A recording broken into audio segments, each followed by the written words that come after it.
Viewers, কৃষিজের অন্তরে YouTube চ্যানেলের পক্ষ থেকে জানাচ্ছি আন্তরিক প্রীতি ও শুভেচ্ছা।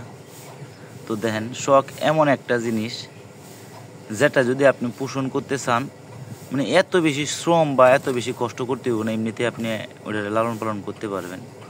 শখের বসে সব কিছু করা সম্ভব। তো দেখেন, আমি শখ করে দেশি কবুতর পালি।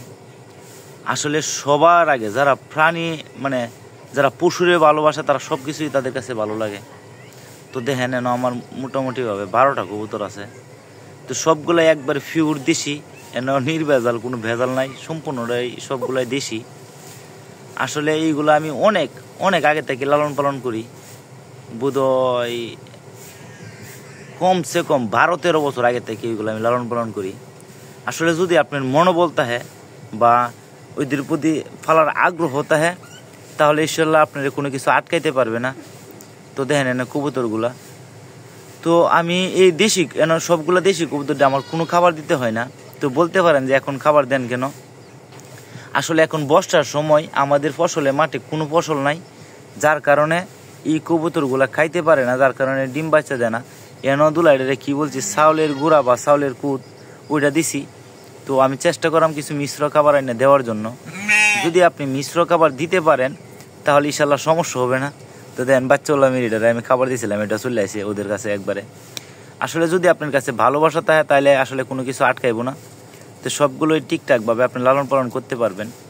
আসলে কোনো কিছু করতে গেলে টাকার প্রয়োজন হয় না। আর দেশি কবুতরগুলো পালা অত্যন্ত সহজ, কেননা ওদেরকে একবারে উন্মুক্ত অবস্থায় ফালতে পারবেন। যদি আপনার চারিপাশে মানে বাজার থাকে বা যাই কিছু থাকে, যদি মানে সাইডে পালন করেন তাহলে সমস্যা হবে না। আসলে বেড়াটা দেখতে হচ্ছিল, যার কারণে এটা আমি একটু টেলারে দিয়েছি। তো এটা এই যে আমি এই তাকারির মধ্যে ফিট দিছিলাম। আর ফিট দেওয়ার রেজাল্টটা কেমন সবাই মাশাল্লাহ বললেন, সবাই মাশাল্লাহ বললে অবশ্যই ভালো হবে। তো দেখাই, আমি যে উলানটা তো দেখাইতে পারবো না আসলে কীরকম একটা উলান।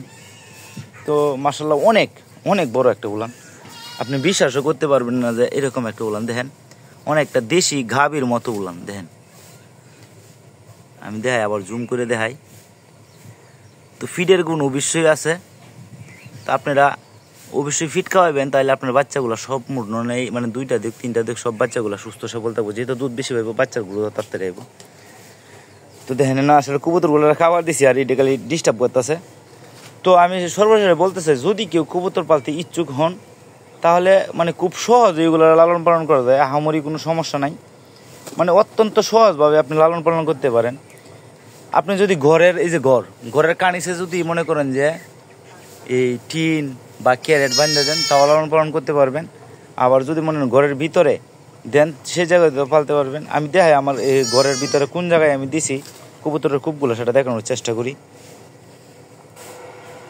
এই দেখেন আমার ঘর, এটা হলো আমার গরুর ঘর। ওই পাশে সাইলেক্স, আবার ওই পাশে হইল বেড়াটাহি। আর গরুর ঘরের মধ্যে দেখেন এই যে ক্যারেট দিয়ে রাখছি, ক্যারেট, এগুলা ক্যারেট, এই যে পরিত্যক্ত যে ক্যারেটগুলো আছে ফলের, একবারে জরির মধ্যস্থলে যে লেদাগুলো যেন মধ্যে পড়ে, আমি আবার দেখানোর চেষ্টা করি। দেখেন, দেখতে পারবেন একবারে মধ্যে, মানে এই লেদাগুলো যেন মধ্যে পড়ে, সমস্যা যাতে না হয়, এই জন্য আমি এরকমভাবে দিয়ে রাখছি। তো ধন্যবাদ সবাইকে, সবাই ভালো থাকেন, সুস্থ থাকেন। আর যদি কেউ চান এরকমভাবে দেশি কবুতর লালন পালন করতে, আমি মনে করি মানে পালন করতে পারবেন। আপনার সারা বছরের মাংসের চাহিদা মিটাতে পারবো। এই 10-12টা কবুতর সারাটা বছর যে মাংসের চাহিদা হইব ওইটা আপনার পূরণ করতে পারবে। এই কয়টা কবুতর হালকা কিছু মানে খাবার দিলেন, সাথে সাথে আপনি যেই মাংসের চাহিদাগুলো আছে এইগুলো 6টা মিনিমাম তো সারা বছর 3 জোড় 4 জোড় করতে থাকবই। তো ধন্যবাদ সবাইকে, সবাই ভালো থাকেন, সুস্থ থাকেন। যদি ওদের প্রতি ভালোবাসা থাকে তাহলে আপনিও এরকমভাবে 3-4 জোড় দিয়ে শুরু করতে পারেন। ধন্যবাদ সবাইকে, আসসালামু আলাইকুম।